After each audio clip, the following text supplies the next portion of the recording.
Hello, this is Cheryl Evans, Technology Specialist at Rockingham Community College. Welcome to the next video in the series of how to check and use your RCC student email. So let's get started.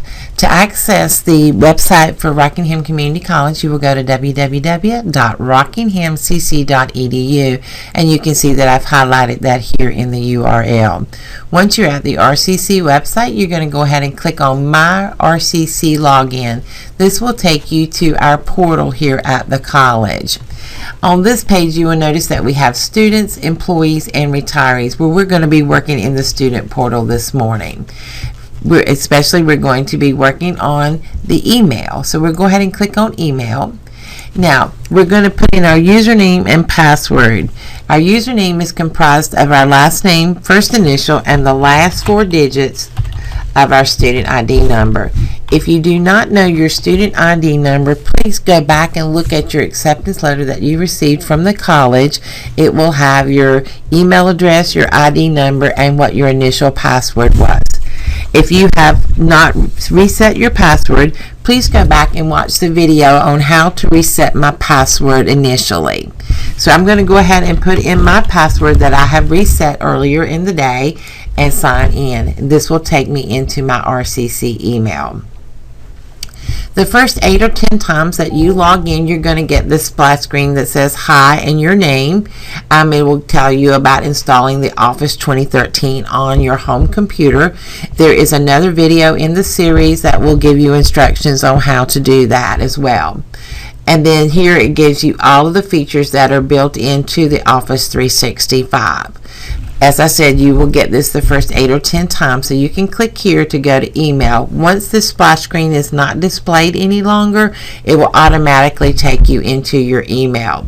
There's also another way to access the email, and that's by clicking on the 9 dots that are up here in the upper left hand corner. When you click here, you see the same icons that are listed here. So either mail or mail here will take you to your student email. So we'll go ahead and click mail, and this will open up into our student email.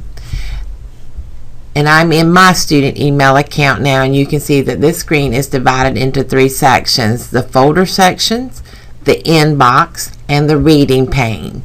On the folder section, this is where it will give you all the folders, and then you can create folders also to be able to organize your work better if that works for you. In the middle section, this will be the emails that you receive from the college. Please note that the RCC email is our official means of communicating with students here at the college. We ask that you check your email on a regular basis. We do not send emails to your personal email accounts, because if there's something wrong with your email, we're not able to troubleshoot those accounts. But if you're using your RCC email, we would be able to assist you with those issues. So please make sure you use your RCC email and that you check it on a regular basis. This especially is how your faculty members will communicate with you in reference to your courses. But not only faculty members will be communicating with you, you will have folks from our Whitcomb Student Center, which houses our admissions, our records, financial aids, counseling, bookstore, financial aid, and also you can get emails from Student Life about clubs, organizations, or events that are going on campus, from our library, our business office, and even our administration. So please make sure that you check your email and that you're able to log in. If you have any questions, please feel free to contact me anytime, and I'll be glad to assist you. So as we're talking about contact, you have my information, but also we have information listed here within the email, and it's our help desk telephone number, and you can see that we have our telephone number and our email address of 342-4261 extension 2877, and then the email of TSS Help Desk. Please feel free to use those to contact any member of Technology Support Services with any of your needs. You may also always contact me.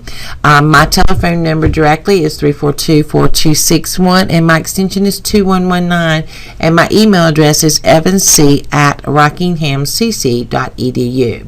So please feel free to reach out if you need assistance with any of the technology needs. So let's get started on looking at our email and knowing how to send an email. So you can see that I have some emails here. This one is from one of the folks that works in our library. You will receive emails from them as well. You can see when I clicked on it, it opened up here in the reading pane, and it gives you the contact information for this particular person if you needed to respond back to them. You can see here that there's a little thumbs up, and if you're used to using any of the social media, if you like something, you can let folks know. So if you like it, it will let the person know that sent the email that people did like the information that was shared with them. Here you see your reply button, and if we click on the drop down arrow, you have other options of reply all, forward, delete all messages, move to clutter, move to junk, mark as junk. Be careful with using these sections and make sure you don't block emails that are from folks at Rockingham Community College. There might be some junk mail that you do really want to block, but make sure that you are not blocking any RCC addresses in this. To reply, we just click reply, and then you can send an email back by typing the information in here and then click and send. But we're not going to go ahead and do that, but I'm going to hit discard, which will take us back to the email. If we come over here and look at the email, we have a little icon that looks like a trash can. This is where we can delete an email. If you want to mark an email as unread, you can notice here I don't have a blue line, but I do have a blue line on this one.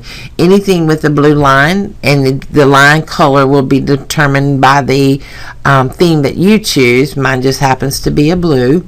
If it's no line there, that means I've read the email. If there is a blue line, it means I have not read the email, or I need to come back and read this at a later time. You can flag your emails, and you can pin your emails as well. So if I want to pin, because I think this is one of the coolest features, especially if you're working on group work, or there's something that you need to follow up on, you can come here, and we'll just choose this one from Mr. Dunlap since it was done on Wednesday and it's on down in the list here. I'm going to click the pin. You'll notice at the bottom it says one item has been pinned to the top of the folder. You will notice now that that email moved to the top of the list here, and it's now yellow. I can pin other emails, and they will continue to move up in the list, so you could have multiple items that you need to go back. Once you've completed the task, or you no longer need this to be pinned, you just click on the pin, and it will tell you it's been unpinned, and it will put it back in the location from which it came. So I'm going to go ahead and unpin both of those emails. So I wanted to share that with you. To send a new email, we just click on new, and it will bring us to the cursor. Now, if I wanted to send an email, let's say to Joseph Shelton, and you notice that the first time that I'm typing his name in, it's not finding anything. So I'll go to search directory, and it's going to look through the directory and see, is there a Joseph Shelton? And I have two. This is a good example. So you see I have a Joseph Shelton, Shelton J at rockinghamcc.edu. Anything with at rockinghamcc.edu is a faculty or staff member here at the college. If it has at students.rockinghamcc.edu, this is a student email account. I have a student email account, and just so that I can see what is being sent out to students to make sure that you're not being inundated with crazy emails. But other employees might be taking classes and have a student email. I'm going to send this to his personal email account here as a staff member.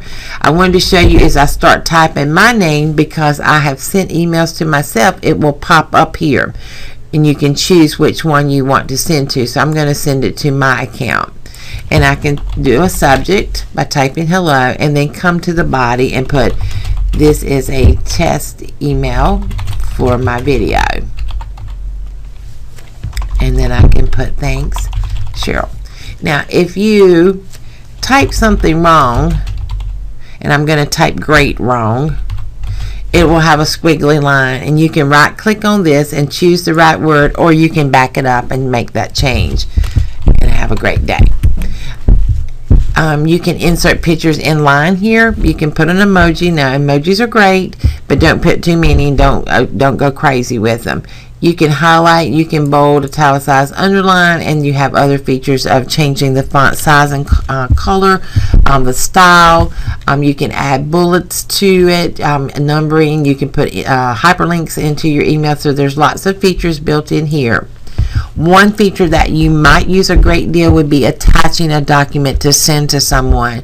Here is where you would go to attach, and we're going to double click on computer here, which will take us to our computer. Now, whether you have the document saved on your desktop under documents or maybe on a flash drive, that would be listed under your computer.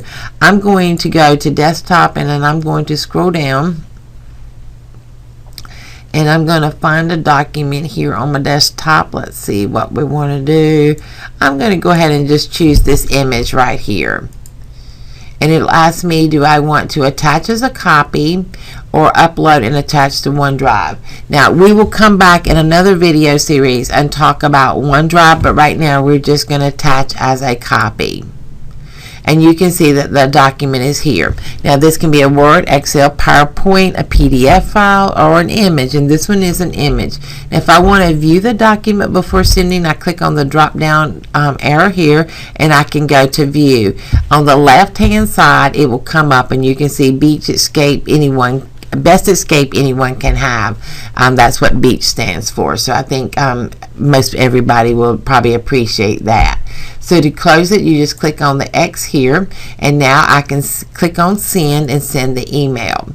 Make sure when you're sending emails that you do complete sentences using punctuation. Don't start putting little shortcuts in like you do when you're texting.